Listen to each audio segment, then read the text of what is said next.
Oh. Hi.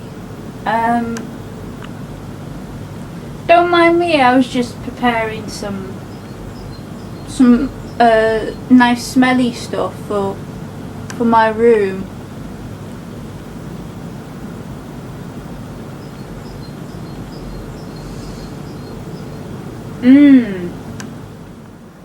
That's a good one.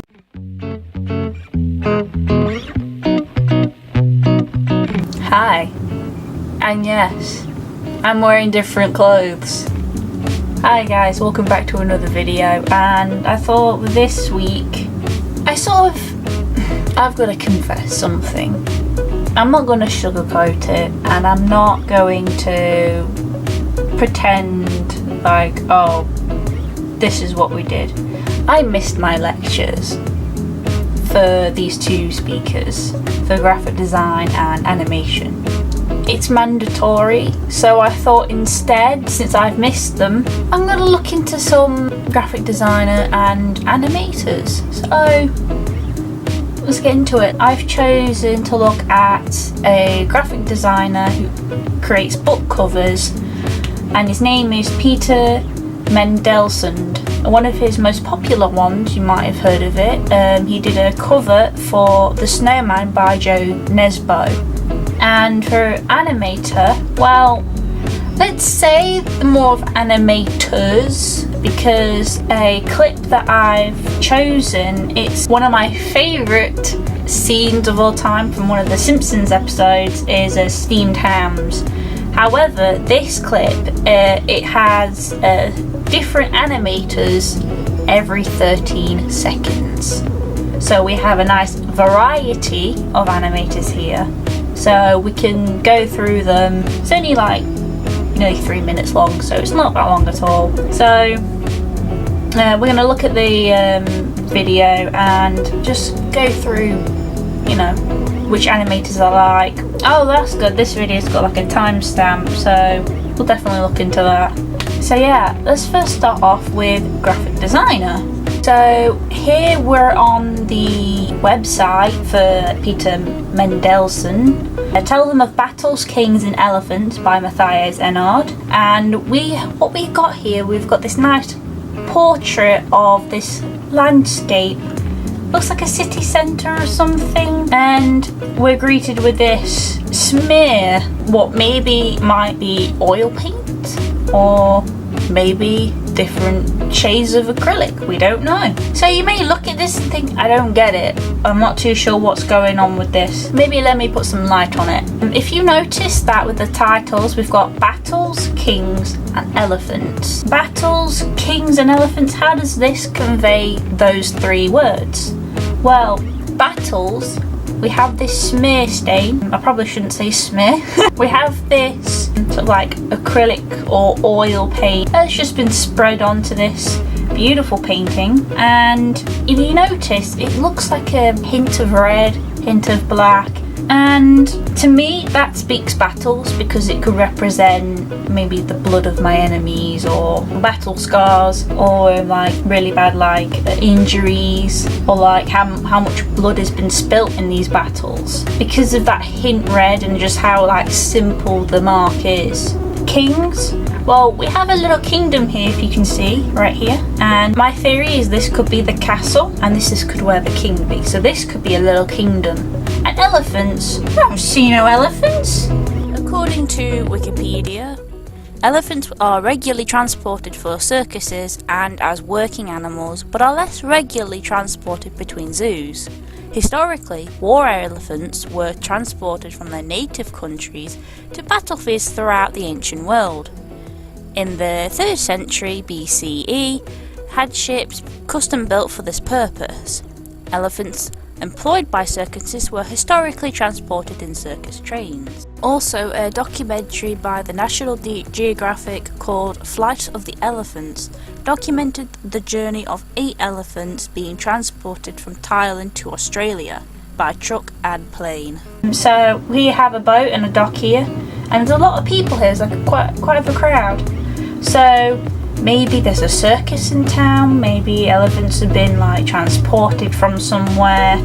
So you can pretty much put together just from these 3 words and this cover. So it's really quite smart, and the fact is, it's simple. It's not too complicated. Juxtaposed to Mendelssohn's cover, here we have a cover of a graphic novel called Saga, written by Brian K. Vaughan and illustrated by Fiona Staples, where Mendelssohn's simple indication of battles with his one-stroke mark, Staples took it to a literal and drew the character Marco covered in blood, indicating that he was slain or just finished a fight, and his clothes and himself are soaked with the blood of his enemies. The wings in the background and foreground communicates to us that he could have just finished hunting for food. Now, let's move on to our animator. And the animator that I quite liked in this snippet of Steamed Hams, his name is Grant Wooley, and let's just watch That's this what I call segment. hamburgers. You call hamburgers steamed hams? Yes, it's a regional dialect. What region? Upstate New York. Really? Well, I'm from Utica. That little snippet there, very unique and interesting. I like the take on it. It's sort of like a mix between all sorts, because this bit he sort of like has like googly eyes, but like it gives like the impression that he's sort of like confused, like steamed hams. This character here, that is Seymour, it's in a style of like a character from Cowboy Bebop, maybe like the cigarette and like the hairstyle, maybe because he's like a bounty hunter as well, so he sort of lies his way through a lot of things. Let me know if I'm wrong on that, because I really don't remember. But that's sort of what speaks to me here, because he's pretty much just lying, like, oh yeah, it's a regional dialect, steamed hams. Upstate New York. And that bit, like, upstate New York is where he's thinking about it. Maybe it's more like, maybe he's not like taking it in, like, I don't believe you kind of thing. And it's got this kind of sketchy look to it. It shows like it's sort of like maybe done quite quickly, but also gives that element of like just how smooth it is. League of Legends Pop Stars by Kada features not only their own music with vocal help from Madison Bear, G Idol and Jara Burns, but also includes their own characters Ari, Evelyn, Kesa and Akali. I apologise if I've pronounced those wrong. Animation is done by Forteach Prod, and the video is in a 3D animation done in a style of a music video.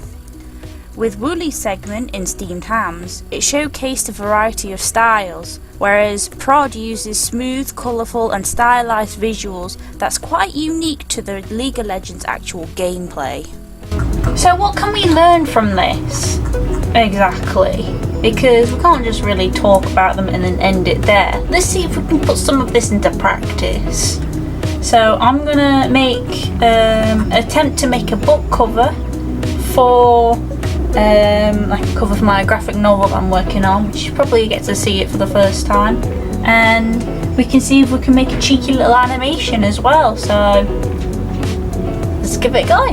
This is my digital drawing tablet that I've had since my school days, and yes, it's still holding together.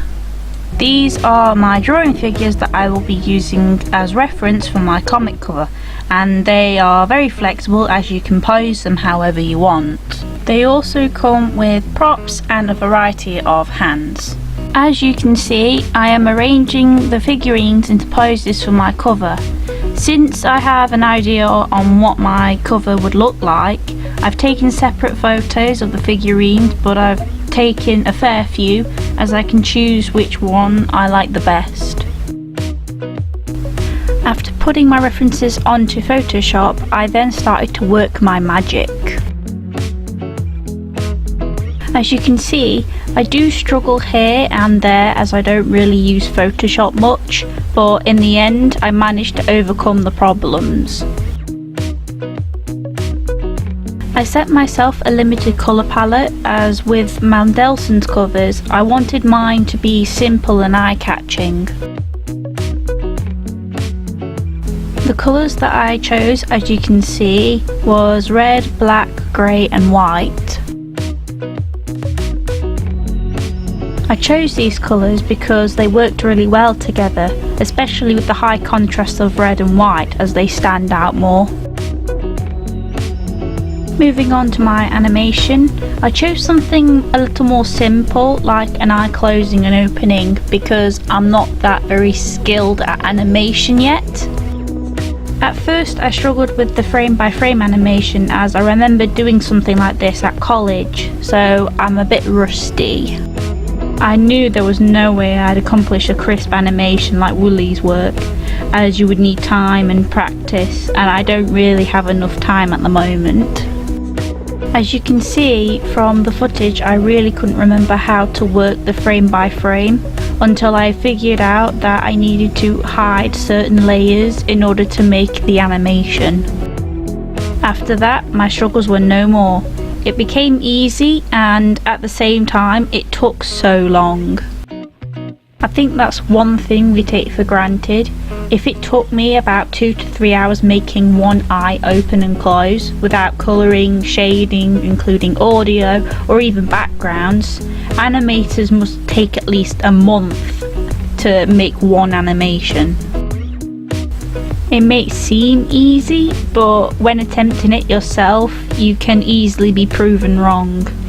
And here we have our final outcomes. Following Mendelssohn's technique in keeping it simple, I feel that my cover for my Binding Seals comic looks pretty promising. Of course, there's always room for improvement, but I think the colours seem to fit very well, and I'm very pleased with how the title came out. And after blood, sweat and tears, my little animation is not bad for my first attempt. Of course, I need to learn a lot more from other animators, as even though Willy's was 13 seconds long, and him also using different references, it must have taken a lot longer than my eye. There's definitely things I would have added, but at my skill level, baby steps is probably most needed. So that pretty much wraps everything in this video. Yes, I have changed my outfit once again, and my hair is down. Isn't that nice? And I know it's a bit longer than my other ones. Yeah, I feel like my Binding Seals cover was a lot more stronger than my animation, mainly because as I said in my voiceover, I kind of struggled a bit with trying to remember how to do frame by frame animation. In the end, I ended up watching a YouTube tutorial, even I found difficult following that. Anyway, hope you've enjoyed this vlog, and I'll see you next time. Stay thirsty!